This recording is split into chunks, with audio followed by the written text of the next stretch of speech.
다시 NG. 다시. 세계는 그것을 대면한 각 인식 주체들에 의해 다양하게 드러난대요. 인식 주체는 우리 같은 사람들. 가장 1차적이고 일반적인 세계는 우리가 경험하는 현실 세계. 우리가 여기 살고 있으니까. 인식 주체들은 각자가 지닌 조건에 따라 현실 세계를 다양하게 인식한대. 그럼 결론은 봐봐 얘들아. 여기서부터 네 줄을 같은 얘기 하는 것 같지 않아요? 결론은 핵심이 뭔데? 그냥 인식 주체들이 현실 세계를 다양하게 인식한다. 끝. 그치? 근데 그게 뭔 소리인지 모를까봐 또 예로 막 이러고 있어요. 한 예로. 각 인식 주체는 서로 다른 가시 및 가청 범위를 가지며 여기서부터 이제 막 뭐야? 이렇게 되는 거야. 그치?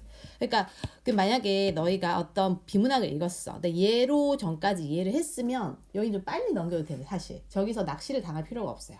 그래서 설명하려고 하는 거니까. 그러니까 결론은 여기서는 뭐야? 인식 주체들이 현실 세계를 다양하게 인식한다 하면 끝나는 거야. 줄 쳐놓고 지나갈까 민재. 인식한다 다양하게. 근데 이제 너희가 못 알아들을까봐 한 예로 그래서 예를 드는 거예요. 그냥 한 예로 각 인식 주체는 서로 다른 가시 보는 거, 가청 듣는 거. 그 범위를 서로 다르게 가지니까 이러한 신체적 지각의 차이에 따라 그들이 경험하는 세계에 대한 인식도 달라진대요. 뭐 예를 든 거야. 우리가 보는 게 다르고 이러니까 다양하게 인식할 거다 이거지, 그치? 그 다음에 또한 인식 주체는 일상 언어를 바탕으로 현실 세계를 인식한대. 뭘 바탕으로? 일상 언어를 바탕으로. 그치? 그래서 예를 들어 또 막 예를 들어 이렇게 연속된 시간을 분으로 표현하는 것처럼 일상 언어는 연속된 세계를 분절하여 인식한다. 또 뭔 소리냐면 결론은 인식 주체들이 다양하게 현실을 인식하는 이유가 첫째는 보고 듣고 이런 게 다르기 때문이고, 그치? 그걸 여기서 얘기했고, 둘째는 사람들이 말을 일상 언어를 바탕으로 현실 세계 인식하는데 언어라는 거는 사실 예를 들어 뭐 시간 이런 게 있어. 그럼 우리가 그냥 만약 시간이란 단어가 없으면 그냥 하루가 물 흘러가는 뭐 이렇게 생각할 텐데 시간이란 단어가 있으면 지금 몇 시야? 뭐 1시 뭐 몇 시 몇 분 몇 초? 1시 1분이 이런 식으로 쪼개서 생각한다는 거지. 그래서 이런 게 이렇게 한다는 거야.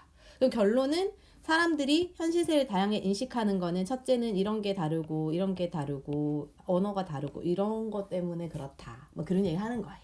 결론은 저거다. 그러니까 일문단은 저 파란색만 이해하면 된다. 다양하게 인식한다는 거. 그러니까 다양하게 인식하니까 결론은 서로 다 다를 거다. 뭐 그런 얘기 할 건가 봐. 이런 느낌. 그럼 이제 이렇게만 하면 이제 너희가 너무 쉽게 생각하니까 비문학은 또 한 번 그런데 저런 걸로 뭔가 너희를 이제 좀 약간 혼란을 준단 말이야. 그런데부터. 그런데 신체적 지각이나 일상 언어는 고정적이지 않다. 운동선수처럼 반복적 수련을 하거나 안경 등의 도구를 이용하면 인식 주체들이 지닌 조건은 달라질 수 있으며 새로 도입된 낯선 언어가 시간이 흐르면서 일상 언어로 자리 잡기도 한다. 이러면서 갑자기 뭐야? 이렇게 되는 거지. 그럼 결론은 또 여기서는 뭐냐면 어쨌든 우리가 위에서 지각하는 게 다르고 언어 때문에 다 다양하게 인식한대. 그치? 이 얘기를 했는데 이걸 한 번 더 얘기하는 거예요. 위에서 얘기했던 거. 그치? 그러니까 1문단에서 얘기했던 지각하는 거 이게 이거잖아. 가시 및 가청 범위. 그치? 요거를 여기서 또 얘기하고 또 일상 언어 여기서 또 이렇게 얘기하는데 그게 계속 바뀐다. 바뀌기 때문에 사람들이 인식하는 거를 다양하게 인식할 수밖에 없는 게 또 여기서 바뀌는 것도 있다는 거지. 고정이 안 되니까 만약에 어떤 사람이 뭔가 계속 훈련을 하고 또 보는 것도 뭐 안경 끼면 뭐 더 잘 보이고 이런 식으로 뭔가 조건이 바뀔 수 있기 때문에 저런 것들도 계속 달라질 거야. 그 얘기 한다는 거예요. 결론. 그러니까 1문단과 2문단이 결국은 비슷한 얘기를 하는 건데 그러니까 1문단도 다양하게 인식하는 거 얘기하는 거고 2문단도 그 인식하는 조건도 계속 바뀐다 뭐 그 얘기 하는 건데 그거를 갑자기 또 뭐 이렇게 어렵게 설명하는 것처럼 보인다 그런 거지. 그래서 계속 뭐 바뀌나 보다 이렇게 하면 돼. 그리고 3문단 인식 주체들에 의해 드러나는 각각의 세계는 세계 전체를 이루는 여러 얼굴이라 할 수 있다. 인식 주체들의 인식 조건은 다양함으로 또 그 얘기하잖아. 다양하다. 다양하게 인식한다. 그러므로 각각의 인식 틀, 인식하는 틀이라는 건 아까 보는 뭐 가시범위, 가청범위 아니면 언어 이런 틀에 따라 저마다의 얼굴, 즉 각각의 존재면이 드러나게 된다. 봐봐. 이게 이제 또 쉬운 말을 막 어렵게 하고 있잖아요. 여기서 보면 세계가 인식 주체들이 다양하게 인식하니까 각각으로 세계가 인식이 되는 거야. 그치? 각각의 세계는 세계 전체를 이루는 여러 얼굴이다. 결국 이건 또 뭐야? 다양하다 얘기하는 거죠. 다양하다. 다양함으로 각각의 인식하는 틀에 따라 저마다가 인식했던 그런 내용이 달라지는데 그거를 존재면이라고 다른 말로 표현을 한 거예요. 그럼 이거는 결국은 이 얘기와 비슷한 느낌이구나 이렇게 생각하면 돼. 그냥 다양하게 우리가 받아들이는 거 그거 자체를 존재면으로 드러난다. 그런 의미에서 회화 예술은 세계의 다양한 존재면을 드러내는 작업이다. 그러니까 결국 이 얘기 하려고 여기까지 왔다는 거야. 회화라는 건 그림이죠. 그림으로 표현하는 거는 사람들이 보는 것도 달라, 듣는 것도 달라, 막 언어 쓰는 것도 달라, 경험하는 것도 달라. 그러기 때문에 그림이 다 다양하게 나타난다. 뭐 그 얘기를 하는 거야. 그래서 다양한 존재면을 드러내는 작업이다. 그 존재면이 아까 말한 여러 얼굴이고 그 여러 얼굴은 얘네가 인식하는 각각의 세계고 뭐 그런 거다. 뭐 그런 거죠. 그래서 여기서 얘기하고 싶은 거는 그림이라는 거는 다양하게 인식하는 거를 드러내는 작업이구나. 그냥 그 얘기 하려고 쌉소리를 한 거지. 쭉 여기까지. 결국 이제 파란색만 하면 봐봐. 두 줄로 끝나는 말을 이렇게 길게 하는 거예요. 왜? 너희를 낚으려고. 요즘은 그런 추세거든. 그러니까 비문학이라는 게 이렇게 길게 해야 너희가 이렇게 막 하니까 뇌절을 딱 시작하고 문제를 푸니까 그런 애들이 이제 다 나가리가 나고. 그래서 우리 같이 이렇게 이 말이야? 이렇게 좀 쳐내고 가질 거 가지고 이런 거를 해라. 이런 느낌 요즘은. 그렇게 해서 너희도 이런 거 볼 때 너무 막 쫄 필요가 없어요. 핵심만 찾을 느낌을 하면 돼요. 그 다음에 네 번째. 그러면 그 회화를 이제 설명할 것 같아. 그치? 의식 수준이 성장함에 따라 인간은 점차 현실 세계의 현상 너머에 있는 형이상학 뭐야? 이렇게 또 되잖아. 그치? 형이상학적인 걸 갈망하게 되었대. 그러니까 아직 고1 모의고사는 너희가 너희 수준을 다 알아요. 그 선생님들이. 그래서 고1 모의고사는 설명을 다 해줘. 봐봐. 형이상학을 너희가 딱 걸릴까봐 앞에서 설명을 해줘요. 이게 뭐라고? 현실 세계 현상 너머에 있는 걸 말한대. 그러니까 현실 세계 없는 거. 그런 것들을 점차 갈망하게 됐대. 왜냐면 현실 수준에서 우리가 인간이 인식을 하다가 이제 의식이 성장하니까 난 여기 사람이 아닌데 약간 나 좀 약간 천상에서 왔나? 약간 그런 느낌 가지면서 얘네가 이제 형이상학적인 걸 갈망하게 된대요. 이러한 경향은 현대 회화에도 영향을 끼쳤으며, 그러니까 현대 그림 그리는 그런 작품들 영향을 끼쳤으며 회화에서 현실 세계를 다루는 양상, 모습에도 변화가 나타났다. 그러면은 뭔가 이제부터는 현대 회화를 얘기할 것 같구나. 그 느낌을 가지면 돼. 그치? 그러니까 앞에서는 이제 저 얘기했던 이유는 그림 얘기하려고 온 거고, 그림이 다양하다 얘기하려고 온 건데, 그 다양한 게 이제 현대회화 얘기하려고 온 거구나. 근데 현대회화는 느낌이 어떻다? 뭔가 형이상학적인가 봐. 그러니까 형이상학적인 건 현실에 없는 거니까 뭔가 좀 복잡한가? 아니면 뭔 소린지 모르는 그런 느낌 나오나? 이제 이렇게 잡으면 되는 거지. 그래서 보면은 이제 현대회화의 존재적 특징은 과학과를 비교를 할 거래요. 갑자기 또. 왜? 막 이렇게. 왜 비교하는데? 나 지금 잘 이해했는데 갑자기 과학 얘기를 한단 말이야. 그럼 그때부터 또 이제 봐봐요. 이제 너희가 낚이는 거야. 뭐 과학하고 비교를 할 거래요. 그러면 우리가 비교하는 대상은 보통 표시를 좀 다르게 하면 되거든. 예를 들어 너희가 뭐 현대 회화를 네모할 거야. 그럼 과학은 예를 들어 뭐 세모 같은 거 하고 이런 식 표지를 좀 다르게 쓰면 돼요. 그러면은 비교할 거라니까 이제 우리 특징을 좀 잡아보면 과학은 존재면이 비교적 일의적인 뭐야? 이렇게. 뭔 소리지? 일의적이며 한 존재면을 수직으로 파고들어 그 면을 심층적으로 드러낸다. 아, 뭔가 느낌으로 얘는 파고 들어가는 거구나. 그치? 그리고 과학은 존재면이 일의적이니까 뭔가 하나 느낌. 뭔가 하나인데 그거 하나로 팍 파고드나 봐. 이렇게 설명을 하고 또 예를 들었어. 우리가 못 알아들을까 봐. 예를 들어 생물학은 너희가 과학 시간 배우는 거 종, 개체, 기관, 세포, 유전자 등 무수한 면들을 드러내지만 이게 넓게 보면 같은 거래. 같은 얘기라는 건데 그거를 깊게 파고든다. 같은 얘기한가 봐봐. 수직으로 파고들고 얘네 결국 같은 거다. 생물에 들어가는 거니까 일의적이다. 막 그거를 막 복잡스럽게 막 이렇게 막 너희가 낚일까 봐. 낚으라고. 그러나 그러니까 과학은 그럼 결론은 뭐냐면 일의적이며 뭐 수직으로 파고들고 이 느낌이구나. 과학이. 그치? 근데 현대회화는 여러 존재면을 수평적으로 다르네. 완전 현대회화는 다르다. 그치? 여러 존재면을 어떻게 수평적으로 드러내는구나. 완전 반대지. 쟤네는 하나고 깊게 들어가고 회화는 많고 막 그지? 다양하고 수평적이고. 예를 들어 또 너희 못 알아들을까봐 막 예를 들어놔요. 예를 들어 입체주의나 표현주의. 너희 입체주의 대표적인 작가 누군지 알아요? 유명한 사람 세 글자. 오 학교 수업 들었어?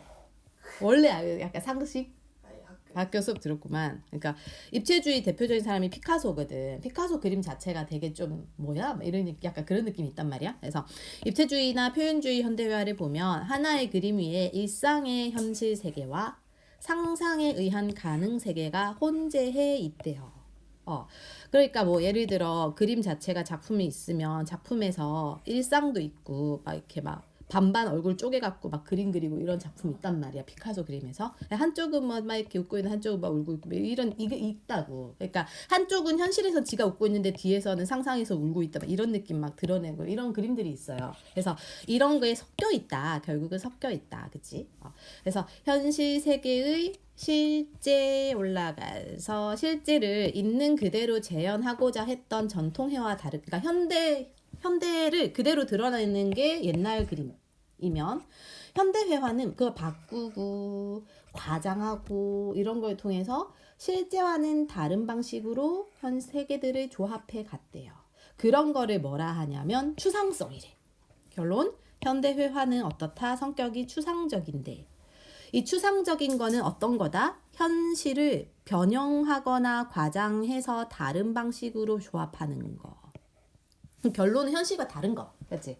현실과 다르고 현실을 바꾸고 뭔가 현실이 아닌 거, 현실에 없는 거 그런 느낌이구나. 이게 추상성을 말하는 건가 봐. 이러면 돼. 그래서 처음에는 혁신적이었으나 점차 보편적이 되었대. 그러니까 처음에는 이렇게 그림 그리면 피카소 같은 애들이 뭐야? 저 그림 뭐야? 이러다가 이제 사람들이 괜찮은데? 혁신적으로 받아들이고 나도 할래. 이렇게 누구나 하게 되는 그렇게 됐다는 거죠. 그래서 여기까지 이제 현대 회화의 특징을 과학하고 비교했어. 그치? 안 해도 되는 짓을 하는 거야. 일부러. 이렇게 길게 쓰려고. 그리고 너희를 낚으려고. 그리고 저기서 이제 낚인다고. 뭐야? 이러면서 안 읽어. 이렇게 되잖아. 그치? 갯맨지 그치? 그래서 5문단. 그런 추상의 강도가 더해질수록 그러니까 계속 변형하고 과장을 심하게 하고 그럴수록 현대 회화는 실제와 멀어지겠지. 멀어져서 실제가 아닌 화가의 내면을 표현하는 것으로 인식됐대. 왜냐면 실제가 아니니까 계속 꾸미고 바꾸고 이러니까 저거는 그 사람의 심리를 표현했나 봐. 이렇게 사람들이 인식한다는 거지. 그래서 내면은 상상의 영역이기에 전통회화와 달리 현대회화로는 현실 세계의 존재면을 드러내기 어렵다는 인식도 여기서 이제 또 낚이잖아. 뭐지? 이렇게 되지, 그치? 그러니까 다시 정리하면 현대회화가 점점 실제와는 멀어지기 때문에 사람들이 심리를 표현하는 거야? 이렇게 생각한다는 거지. 그래서 현대회화가 사람들은 심리를 표현하는 것으로 인식하는데 근데 그 내면이라는 거는 우리가 이 작가도 상상을 해서 표현하는 거고 우리도 그거를 머릿속으로 떠올려야 되니까 그 사람 생각을 상상해 봐야 되니까 그런 영역이기에 그 현대 회화는 현실 세계의 존재면을 드러내기 어렵다는 인식도 생겨났대. 그러니까 저 그림은 현실이 아니야. 저 사람 그냥 상상한 걸 거야. 이렇게 이제 생각한다는 거지. 그러나 현대 회화의 그런 추상성, 그러니까 현실을 변형하고 바꾸고 그런 거에 대해서 실제는 배제한 채 내면만 표현한 것이라고 이해하면 안 된대. 왜냐하면 상상하는 건 어쨌든 현실에서 경험했기 때문에 나온 거다라고 이제 인식한다는 거지, 그렇지? 그러니까 예를 들어 아까 뭐 그런 작품에서도 자기가 어떤 일이 있었어요, 막 이렇게 있는데 웃고 있지만 울고 있는 것도 우리는 상상하는 거야. 뭐 슬픈 일이 있었나 봐. 뭐 이렇게 상상하는 것도 그 일이 있으니까 현실에서 바탕을 했기 때문에 저런 그림 그렸을 것이다. 이렇게 이해한다는 거죠. 그래서 여기 가서 그래서 상상의 대부분은 현실에서 비롯된 거기 때문에 그러한 내면의 추상적 영역 또한 객관적 실제의 외면을 좀 이제 여기서 막 말이 어렵다. 이질적으로 변형시켜서 존재를 다양하게 드러내는 막 길잖아. 여기서 막 뇌절이 오죠. 세계의 무수한 존재면 중 하나래. 결국 뭐다? 그 그림 자체는 그냥 현실을 바꿔서 드러낸 것 뿐이다. 얘기를 하는 거예요. 긴 말이. 그지? 그래서 결국은 상상도 경험에서 비롯된 거기 때문에 이거 파란색으로 할게요. 경험에서 비롯된 거기 때문에 그냥 그거를 바꿔서 드러낸 것 뿐이야. 그래서 회화를 통해 접하는 다양한 가능 세계와의 만남은 우리를 현실 세계에 더 가까이 다가가게 한다. 결론 뭐다? 그림은 현실을 드러내는 거다. 뭐 그 얘기를 처음부터 끝까지 같은 얘기하는 거를 이렇게 바꿨다가 저 얘기를 했다가 막 뻘짓을 하는 그런 거예요. 그런 거. 그치? 깜짝이야. 그래서 결론 첫 번째 이 글에서는 첫 번째 가 문단에서는 현대 회화를 얘기하는데 그게 현실 세계를 다양하게 인식하는 걸 드러내는 거구나 라고 이해하면 되고, 근데 그거에 대해서 잠깐 이제 과학하고 비교를 했다가 그러다가 결론은 또 전통 회화랑도 비교를 살짝 했다가 그러다가 결론 현대회화는 사람들이 상상하는 거기 때문에 저거는 현실이 아니야 라고 이해를 할지 몰라도 현실이다 막 그 얘기 끝. 이렇게 끝.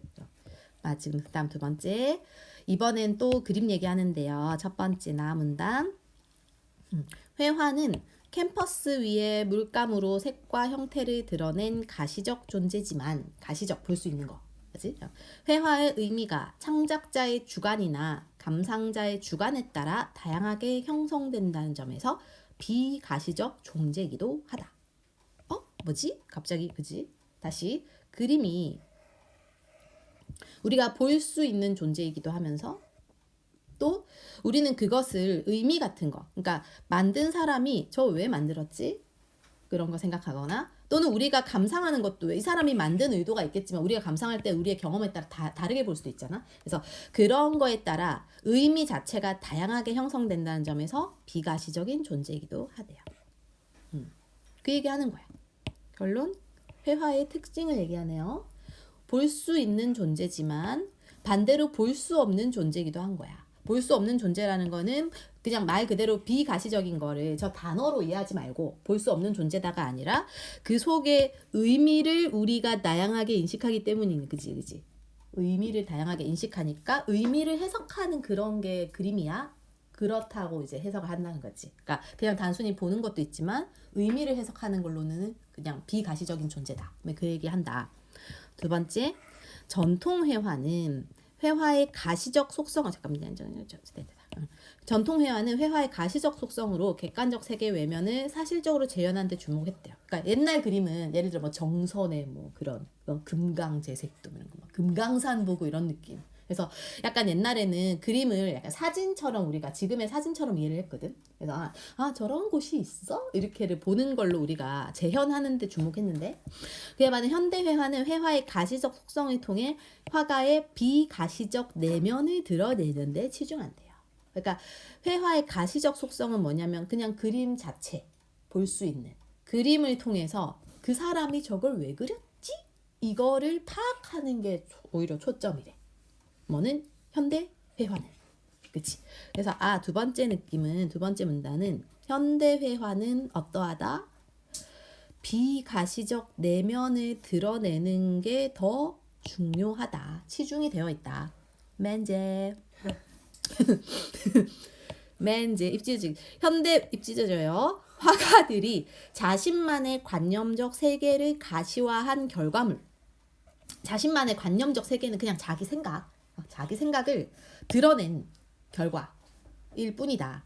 회화 속에서 객관적 실제는 주관화. 그러니까 회화 속에 그려진 그림, 뭐 물건, 뭐 작품 이런 거는 그냥 주관적인 거래. 그 사람이 생각해서 그린 거니까.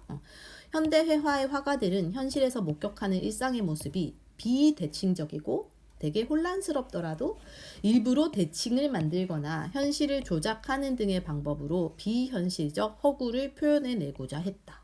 이건 뭔 소리야? 현대 회화 화가들이 뭔 짓을 했냐면 현실에서 보는 거를 봐봐 쭉 이렇게 보면 봐봐 현실에서 보는 걸 어떻게 하고 있어요? 이렇게 하면 반대로 막 비대칭적이면 일부러 반대로 막 하고 또 혼란스럽더라도 안 혼란스럽게 막 질서를 만들거나 또 현실을 바꾸고 이런 식으로 이 짓거리를 한다. 결론은 뭐 하고 있어? 이거는 과장 변형하는 거지.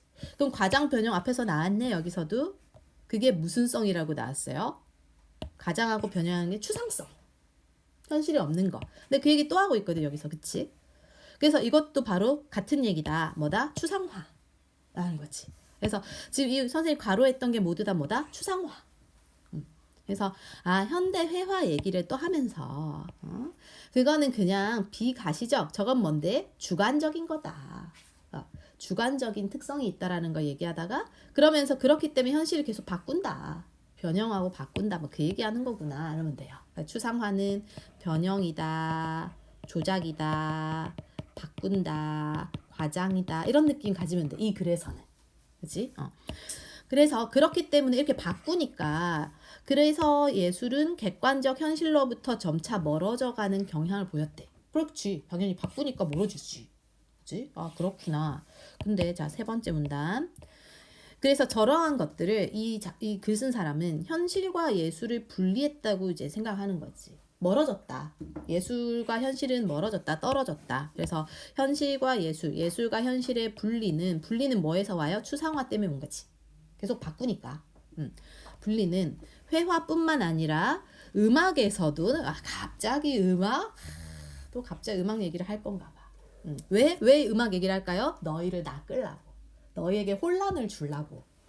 그래서 음악에서도 나타난다. 음악에 사용되는 음은 뭐 음정 그지? 도레미파솔라시도 현실의 무한한 소리 중 극히 일부이며, 그치? 도레미파만 있는 게 아니니까, 그치? 빵빵도 있고 뭐도 많이 있는데 현실에서 들을 수 있는 일반적 소리와 달리 도레미파솔라시도는 균질적이고, 그러니까 뭔가 질적으로 소리가 비슷하니까 또 세련됐으며 인위적인 배열을 따르지 악보도 있고 그러니까 이렇게 음악도 현실과 거리를 두며 그 정체성을 확보해 왔다. 이게 뭔 소리야? 음악 얘기를 한 이유는 결론은 뭐지? 현실에서 있는 소리는 질서가 없다는 거야. 막 나오고 균질적이지도 않고 배열도 없고 그런데 음악은 그렇지 않다. 현실과 다르다. 그 얘기 한 거야. 왜 이 얘기했어요? 추상화. 바꾼다 이 얘기를 하다가 음악도 그래 그냥 그 얘기 한 거지. 한 줄. 그냥 음악도 그래요 하면 되는데 그럼 너희가 또 너무 쉽게 느낄까봐 막 쌉소리 막 어쩌고 저쩌고 따르고 자빠졌다 뭐 이러고 있다. 그러면 너희가 여기서 낚여서 뭐야 하고 글을 안 읽는다 그런 거지. 그치? 그런데 이러한 예술의 흐름에 대항하여 새로운 시도를 봐봐. 지금 요까지는 예술의 흐름이 지금 어때요? 막 바꾸고 변형하고 추상화하고 뭐 내면을 드러내고 막 그 소리 하고 있다가 갑자기 그러한 흐름에 대항해서 새로운 시도를 하는 예술가들이 등장했대. 그럼 이건 뭐야? 지금 흐름과 반대지. 그러면은 지금 흐름은 바꾸는 건데 그러면 안 바꾸는 걸 할 건가 봐. 뭔가 그런 느낌. 그치? 그래서 화가이자 음악가였던 자 이제 봐봐요. 루솔로 바레즈 또 있어. 셰페르 베메 이런 말로 또 너희를 낚아요. 그래서 뭐야 또 이상한 이름 개 짜증나 이러면서 또 안 읽어. 그래서 그냥 비슷한 예시를 든 거거든. 그래서 저런 애들이 다 보면 새로운 시도하는 애들. 어떻게 하냐면 화가이자 음악가들 루솔로는 현실 세계 일상의 현실 기계 소리를 소음이 아닌 음악적 표현 대상으로 삼아 소음 기계를 악기로 만들었어요. 그러면 아까 현실은 뭔가 바꾸고 변형되고 그거였는데 음악에서 음은 현실과 다르다며. 추상화하고 그지. 그래서 그걸 섞고 있다. 그러니까 얘 새로운 시도인 거지. 일상 현실의 그런 질서 없는 거랑 질서 있는 음을 섞는 거. 그치? 또 바레즈는 분절된 몇 개의 음만을 표현할 수 있는 일반적 악기와 달리 분절. 근데 사이렌이 음과 음 사이에 분절되지 않은, 봐봐. 분절된 거, 불전되지 않은 거. 성격이 다른 거를 뭐 했다? 섞었다. 섞어서 음악을 표현했대요. 또 셰페르는 사람의 소리, 기계 소리, 자연음을 음향 오브제로 활용하는 구체 음악을 창시했대. 그러니까 사람 소리, 기계 소리, 뭐 이런 자연음, 현실의 이거는 현실의 소리겠지. 이런 것들을 음악으로 섞었다. 그 결론, 이거 뭔가 섞는 느낌이구나. 그러면 돼요. 섞는 느낌. 또 마지막 5번째. 게론트 뱀에는 예술의 영역을 일상적 이 사람은 심지어 뭐 했대? 확장. 이 사람은 예술과 일상을 확장시킨다. 합치는 걸 넘어서 이 사람은 확장까지 시키는구나. 그래서 이러한 노력을 확장된 미학이라고 지가 스스로 일컬었대요. 나는 미학을 확장시켰잖아. 이런 식으로 지가 일컬었다는 거지. 그래서 뱀에는 예술의 미적 경험이 일상적 맥락에서 분리되어 예술가라는 특별한 존재에 의해 창조되는 특정한 미적 대상에 국한된다고 보는 봐봐. 막 말이 길잖아. 이게 또 너희가 막 낚이거든요. 그러니까 결국 분리되는 걸 비판했다는 거야. 일상과 분리하지 마라. 나는 일상과 분리하면 안 되는 것 같다. 그래서 예술이 창작되고 수용되는 미적 경험이 현실로 확장돼야 된다. 이 사람은 그냥 그 얘기를 하는 거구나 하면 돼. 이 사람이 얘기를 하는 거다. 네, 끝. 그러니까 이 사람이 얘기하는 거지. 이 글쓴이가 얘기하는 게 아니라 뱀애가 얘기한 것 뿐인 거예요. 그러면 결론. 2번째 글에서는 현대 회화를 좀 더 본격적으로 뭔가 얘기했네. 근데 계속 뭔 얘기라고 했어요? 뭔가 추상화 얘기를 쭉 하다가 현실을 바꾸고 뭐 이런 거 얘기하다가 근데 새로운 시도를 하는 애들도 있어. 이렇게 끝난 거지. 그렇죠? 그래서 이게 그냥 요 글의 끝이고 뒤로 가서 이제 잠깐 시간을 드릴게요. 뭐 학교에서 풀어봤겠지만 한 번 더 풀어보자. 먼저 너희가 풀어봐요.